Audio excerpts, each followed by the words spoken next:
71 years ago, my mother decided that she had to leave there and then without any notice whatsoever. We first fled from Insterburg, which was a military town very close to the Russian border, 6 weeks before we fled again because of the Russians advancing even further. We didn't expect ever to have to leave completely. We thought it was only a temporary situation and that the German army would beat the Russian army back again. Unfortunately, this was not so. There was terror everywhere, and we certainly felt the terror. If we hadn't left, we would definitely have been killed. The fury of the Russian army was immense because Insterburg was the very first town that they entered in Prussia, and their joy of having succeeded this far overtook everything, and it meant they killed people indiscriminately. Houses were totally burned down, and the city was basically devastated. I've always wanted to write. In fact, I was convinced that I would be able to write, and yet every time I started, I didn't come much beyond the title.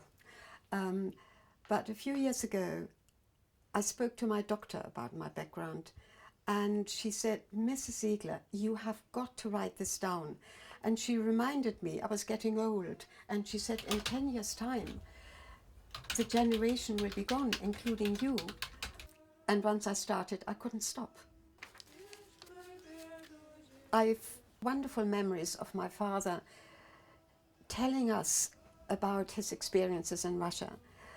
He was given special permission to go out into the villages to beg for food because there was so little food even to feed the prisoners. And my father always burst into tears, and I probably burst into tears myself now, when he told us about the kindness of the Russians. They shared literally the last piece of bread with him. So whenever I think of that, I feel very happy but also very sad.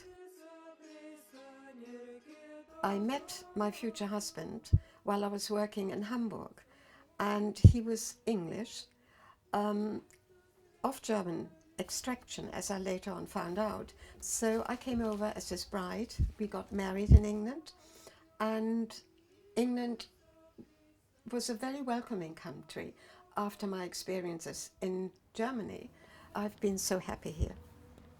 I can't imagine that I would be happier anywhere else.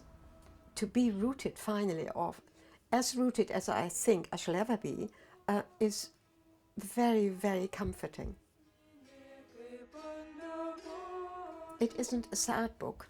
It is an optimistic book, really. It shows that the zest for life and the love of life and the goodness that life has to offer always wins in the end.